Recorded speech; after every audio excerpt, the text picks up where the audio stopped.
Friends, मैं अनुश्री एक बार फिर से आप सभी का स्वागत करती हूँ आपके अपने YouTube channel stock in future पे। आज इस वीडियो में हम बात करेंगे चंद्रबाबू नायडू जी से जुड़े दो स्टॉक्स के बारे में।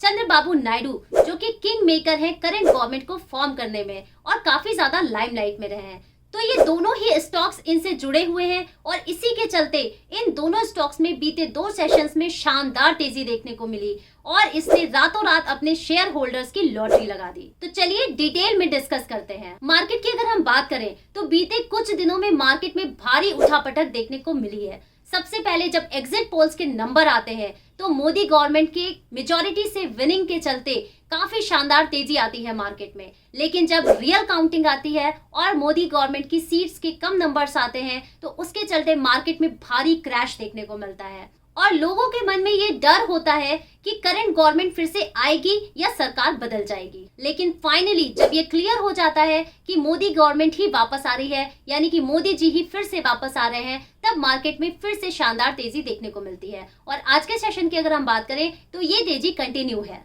लेकिन इस जद्दोजहद में कि किसकी सरकार बनेगी और किसकी नहीं, दो चेहरे, दो पॉलिटिशियंस काफी ज्यादा लाइमलाइट में आए। पहले है नीतीश कुमार जी और दूसरे हैं चंद्रबाबू नायडू जी, क्योंकि इन दोनों पर ही निर्भर कर रहा था कि किसकी सरकार बनेगी, ये किसका साथ देंगे, एनडीए का या फिर इंडिया गठबंधन का। फाइनली दोनों ने ही ये जब क्लियर किया कि ये एनडीए के सपोर्ट में है और एनडीए के साथ ही सरकार बना रहे हैं, तब ये निश्चित होता है कि मोदी जी ही सरकार बनाएंगे। लेकिन मोदी जी की सरकार बनाने में इन दो नामों ने बहुत ही अहम भूमिका निभाई है और इन्हीं में से चंद्रबाबू नायडू जी से जुड़े दो स्टॉक्स हैं जिन्हें मैं आपसे डिस्कस करूंगी। इनमें से एक स्टॉक के तो नायडू जी फाउंडर भी हैं, यानी कि ये कंपनी इन्हीं की है। तो चलिए इसी कंपनी से शुरू करते हैं। तो पहला स्टॉक है हेरिटेज फूड, जिसके चंद्रबाबू नायडू जी फाउंडर हैं। अब क्योंकि आंध्र प्रदेश में नायडू जी की मेजॉरिटी से सरकार बनी है और साथ ही करंट गवर्नमेंट में भी ये अहम भूमिका निभा रहे हैं, इसी के चलते इनकी ये कंपनी में शानदार तेजी देखने को मिली है। कल की अगर हम बात करें तो 20% की तेजी देखने को मिली और आज भी इसने 10% का अपर सर्किट मारा है। आप हेरिटेज फूड की अगर प्रमोटर होल्डिंग्स को देखेंगे तो आप देख सकते हैं 41.30% स्टेक प्रमोटर्स के पास है, जिनमें पहला नाम है भुवनेश्वरी नारा जी का, जो कि चंद्रबाबू नायडू जी की वाइफ है। इनके पास है 24.37% के स्टेक। और दूसरा नाम है राणा लोकेश जी का, जिनके पास है 10.82% स्टेक और ये है चंद्रबाबू नायडू जी के सुपुत्र जी। तो आप देख सकते हैं कि पूरी की पूरी promoter holding 41.30% stake Chandrababu Naidu की ही फैमिली के पास है। आइए अब जानते हैं थोड़ा कंपनी के बारे में। कंपनी इनकॉर्पोरेट हुई थी 1992 में और ये डेयरी प्रोडक्ट्स में काम करती है। ये मिल्क और उससे रिलेटेड प्रोडक्ट्स की प्रोसेसिंग एंड प्रोक्योरमेंट के बिजनेस में इन्वॉल्व है। आप देख सकते हैं मिल्क से इनका 67.05% रेवेन्यू जनरेट होता है, मिल्क प्रोडक्ट से इनका 30.3% रेवेन्यू जनरेट होता है और अदर्स से इनका 2.3% रेवेन्यू जनरेट होता है। कंपनी का मार्केट कैप 5.5 CR का है और ये फाइनेंशियली भी काफी अच्छी है। बात करें अगर सेल्स की तो पिछले कुछ सालों में कंसिस्टेंट ग्रोथ देखने को मिली है। 2022 में 2681 लाख की सेल्स पोस्ट करी, 2023 में बढ़कर के 3241 हो गई और मार्च 2024 में 3794 लाख की सेल्स हुई है कंपनी की। वहीं अगर प्रॉफिट की बात करें तो मार्च 2022 में 96 लाख का प्रॉफिट पोस्ट किया कंपनी ने, मार्च 2023 में ये घट करके 58 लाख हो गया और मार्च 2023 में फिर से ये बढ़ करके 2 गुना हो गया और 107 लाख का प्रॉफिट पोस्ट किया कंपनी ने। वहीं अगर रिजर्व्स और बोरोइंग्स की बात करें तो 762 लाख के रिजर्व्स के सामने 132 लाख की बोरोइंग्स कुछ भी नहीं है। तो आप देख सकते हैं ये कंपनी फाइनेंशियली भी अच्छी है, ग्रो करती हुई दिख रही है और साथ ही इसमें इतने बड़े पॉलिटिशियन का नाम जुड़ा हुआ है। तो डेफिनेटली आप इस कंपनी को अपनी रडार पे रख सकते हैं। अभी तो ये काफी ज्यादा भाग चुका है, लेकिन कहीं भी इसमें कोई डिप मिलती है तो उसे आप अपने लिए एक अपॉर्चुनिटी समझिएगा और इसमें पोजीशन बना सकते हैं। दूसरा स्टॉक है अमर राजा एनर्जी एंड मोबिलिटी लिमिटेड, जिसे पहले अमर राजा बैटरीज के नाम से भी जाना जाता था। पिछले 2 सेशन में इसमें भी शानदार तेजी देखने को मिली है।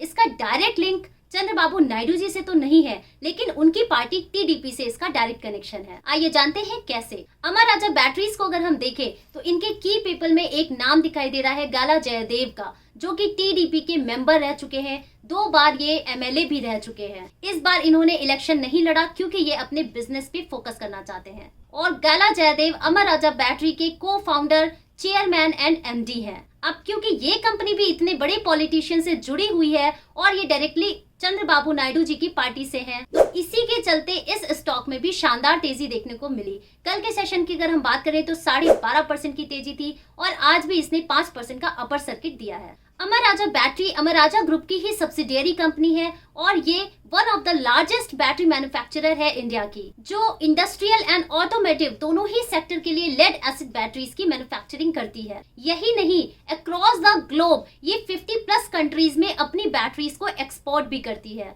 यानी कि इनका बिजनेस वर्ल्ड वाइड फैला हुआ है। और अभी हाल ही में ये खबर भी आई थी कि अमेरिका ने चाइना की सबसे बड़ी बैटरी बनाने वाली कंपनी पर बैन लगा दिया है। तो ऑब्वियसली ये हमारी इंडियन कंपनीज के लिए काफी पॉजिटिव न्यूज है और इसी खबर के चलते एक्साइड में भी अच्छी तेजी देखने को मिली है। और बैटरीज की बात करें तो आप जानते ही हैं कि काफी इमर्जिंग सेक्टर है, काफी डिमांडिंग सेक्टर है। कोई भी ऑटोमोबाइल हो, चाहे वो 2 व्हीलर हो चाहे वो 4 व्हीलर हो, सब में ही बैटरी की जरूरत होती है। और साथ ही हमारी जो गवर्नमेंट है, करंट गवर्नमेंट जो आ रही है, उसका काफी ज्यादा फोकस है ईवी पर और ईवी में बैटरीज की काफी ज्यादा डिमांड है और इसी के चलते ये companies in future multibagger भी बन सकती हैं। अब एक नजर डालते हैं इसके फाइनेंशियल्स पे। बात करें अगर इसकी सेल्स की तो मार्च 2022 में 8,696 लाख की सेल्स थी, मार्च 2023 में बढ़कर के 10,386 लाख हो गई और मार्च 2023 में 11,260 लाख की। तो आप देख सकते हैं सेल्स में इसकी लगातार बढ़ोतरी हो रही है।